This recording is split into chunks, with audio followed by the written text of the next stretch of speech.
بسم الله الرحمن الرحيم.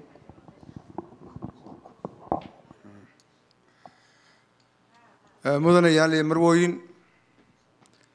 وقورين وحنا كسلام يا سلام ليش كسلامة نوفي عن وأحمد إسلامك. السلام عليكم ورحمة الله وبركاته. وقورين سلامك بعد وحن مهديرن وسجدين يا dadweynaha sharafta leh oo ka soo qayb galay xafladan sida sharafta leh runtii ama qiimaha weyn loo abaabulay waqtigoodii fasaxa ama nasashada oo horay oo nasashoodii soo dhaafay sida uga soo qayb gali lahayn xafladan aad baan mar labaad idinku mahad celinaya sidoo kale waxaan mahad u celinayaa dadkii soo qaban qaabiyay ka soo shaqeeyay soo qorsheeyay soo agaasimay shirkan xafladan waxaan bogaadin fiican runtii u jeedinayaa oo kale laab ka soo goday isla guddiga iyo odayaasha community-ga Soomaaliyeed oo dhan oo runtii shirarka badi aan hadda la kulmay oo dhan ka dhigay shirar loo wada dhan yahay aan ahayn shir goboleed ama shir maamul aan ahayn anigu waxaan sugayay haddaan imid Virginia oo aan soo diyaarsaday inaan la hadlo Puntland laakiin markii aan dabcay inaan hadalka jeediyo runtii aan isleeyahay Soomaalidii kala baxsaneed bay soo dhaweynaysaa waxba la kala qarsan maayo shirarka waa la wadaagaa marka arinta waxaan u arkay runtii haddana u arkaa inay tahay laf dhabar inay u tahay midnimada Soomaaliyeed waxaan ku bogaadinayaa sida inay u sii wadaan waayo waxay keenaysaa inay qarannimada haddaynu doonayo karaamadeena inay noo soo celiso balaayadan jinni oo hadda qabiilka la yiraahna oo halka ina keentana runtii ay wax weyn ka qabato intaas haddaan uga gudbo waxaan jecelahay wax yar hadda Xuseen af Ingiriis buu ku sheegay laakiin sababta oo Soomaaliya inaan sheego aniguna marka anigu halkan sanadka hore baa runtii ayaa la igu casumay inaan ka soo qayb galo shirka muxuu ahaa workshop-kaas oo 7 beri ah وما أنا هلين فرصة سنة كهر أنا وقصة قريب قالوا حوق بيساري رنتي ما عاد بو مهتسي هاي سنة كان بانقوست مركا ما ملك مركا عنو عن كت سنة أنا وعنو شيء رنتي ولا سولوي ويقول بدأ أرمها شركة كساب سنة وهي هيد أرمو أنو باهنا هي وكونف Institute of وهي for conflict and analysis and resolution وهو يعني إسقاطك يصيد لوجه لحلو هلدا الخلافات أنا خلافات كاس ودكتور ما يحب بالنجارسي سومالي أردنبا مركز بانو دنيني ما ملك ما ده مركز صحاب بطلنا وسود ويسي سيدا سام كصوب حي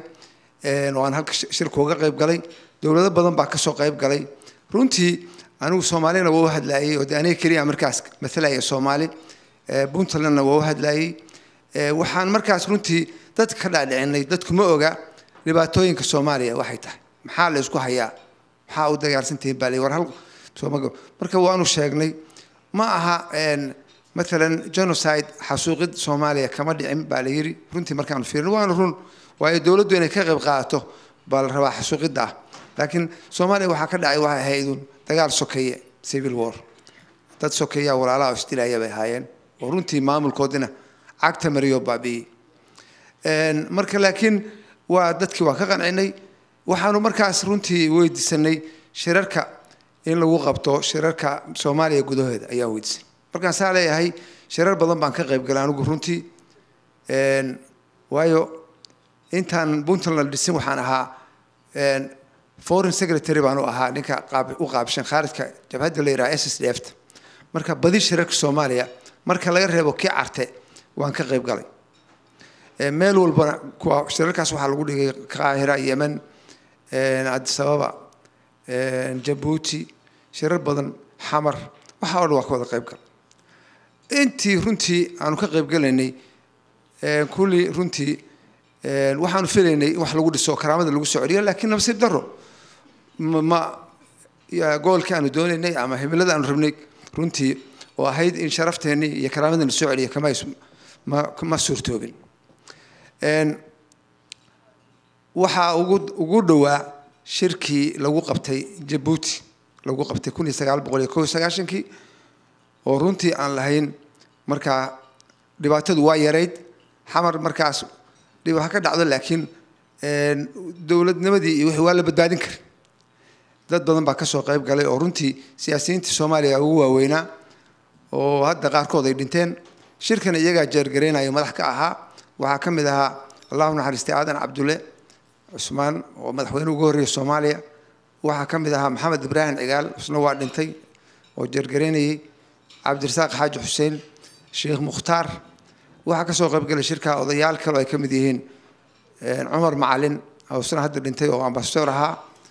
Zobe Maxamed Aadan Zobe Maxamed Abshir odayaashii yani Soomaaliya lagu yaqaan oo dhanbadi waa ka soo qayb galeen waxa shirkaas runtii markaa USC da ka socday wafdi weyn baa ka yimid 180 waxa madax u ahaa wasiirka hadda la dilay wasiirka amniga Umar Xaashi ninkaas wuxuu ka haystay wakaalad Aydid iyo caalimada labada wakaalad buu ka haystay waxaan shirka u sheegay waxa weeye xogaa tanaasul baa la sameeyay shirka hadii laga hadlo muddo laga hadlay qoladii ka socotay yani delegationkii ka socday USC waxay weydiisteen markii muddo la wada hadlayay madaxnimada Soomaaliya in markaan iyaga loogu deeqo la siiyo oo la xisaabtamay adigu muddo la wada hadlayay waxa la isla gartay dib wax ku daawoobayaan baa leeyahay nimankaas muddo baasha u jirnaa hal la siiyo marka waa loo ogolaaday taasoo markay dhamaatay misana waxa soo baxday jagadii kale to Prime Ministerka iyadana waxa la yiri Soomaaliland ama waqooyi galbeed baa runtii muxuu hadda gooso ku dhawaaqay buruux kaga dhawaaqay si loo soo gurigeliyo iyagana Prime Ministerka hal la siiyo iyadana waa loo ogolaaday waxa labadaba hal qaato Umar Axmed halka waxa lagu magacaabay Ali Mahdi oo ay soo saareen qoladii OC iyo Prime Minister oo markaa loo qaato halka waxa ka muujinaya tanaasul weyn baa la sameeyay xamar baa lagu noqday hadii xamar lagu noqo intaan xamar lagu noqon iga raali ahaada waxa weeye 27 dawlad baa ka soo qayb galay waxa yimi kamid ahaa wafuud ka soo qayb galay madaxweynaha Uganda Museveni khudbadii buu ka jeediyay wuxuuna noogu hambaliyay heshiiska la gaaray iyo dib maartay nabadgelyadaas la gaaray iyo dawladda la dhisay laakiin wuxuu yiri walaan waan la yaabsanahay buu yiri civil war hal sano dhexdiisa ku hadda khilaafaadkiina ku dhameysteen oo walaalnimadiina isku cishteen oo dawladnimada ku dhisateen waxa weeye taariikhdooda xusaysaa buu yiri laakiin shaki baa igu jiray waxaan ka baqayaa inay nabadna ka ahayn waa ka tagnay waxaan casumay gufuudi oo dhan markaa socotay sida u dhamaayeen jabu waxaan la ku casumay Jidda ayaana la ku casumay malika markaa boqorkii Fahad baa noolaa markaas boqor ahaa sidoo kale waxaan la waday markaas anaga la hogaaminayay madaxweynaha hore Soomaaliya Aadan Cadde markaanu Jiddaana la ku qaabilay boqorka lagu qaabilay madaxweynuhu wuxuu ku dheeraaday markaa ka hadalkii madaxweynihii hore Maxamed Siyaad ee Soomaaliya Fahad wuxuu yiri ha ku dheeraan iska daa maanta arintu waxay taagan tahay Maxamed Siyaad waa ka soo tagay Soomaaliya maanta madax kama aha idinka ayay taagan tahay buu yiri haddaad ku heshiiseen waxaan idin kala jeedinaa inaad dawladnimadan baad fulisaan oo maanta runtii anagu idinku duceynaynaa wixii markaa aan uga baahantihiina waa idin siinayna dawlad kale anagu aan la kaashan laakiin shaki weyn baa igu jira buu isaguna hadde labadii shaki anagu qabnaan xamar ku noqonay labadan isay sheegayeen ba noqotay wixii waxay noqdeen hal baad lagu lisay noqdeen waxa weeye marka halka waxaan ka wadaa waxa weeye tanaasulaad baa la sameeyay laakiin ma suurtoobin Puntland aanu soo noqdo marka Puntland marka maxaa dhismada marka maxaa loo dhisay Puntland oo dhismadan maamul goboleedka Puntland waxa loo dhisay maamul goboleedka Puntland oo sabab u ahaa laba arrimood quus ay markaas ka quusatay runtii dhismihii dowlad Soomaaliyeed oo loo dhanyahay in la dhiso muddo dheer markii intaasoo shirar aan ka qayb galay waa kow tan labaadna waxa weeye oo loo dhisay baahi loo qabo xukun iyo kala damayn law and order waa la arkay meesha jabhadaha ka dhisnaa oo iyagu kala qaybsanaa dadkii markaa waxay yiraahdeen war markaa waxaan u baahanahay inaan dhisano dowladdaas waad ogtihiin inta aan la dhisin shir baa jira lagu qabtay Soodari oo 6 bilood soconay Soodari waa dhulka Ethiopia 6 bilood ay soconayay waxa markaas intaan la dhisin weeye Puntland shirka lagu ballamay in lagu qabto Boosaaso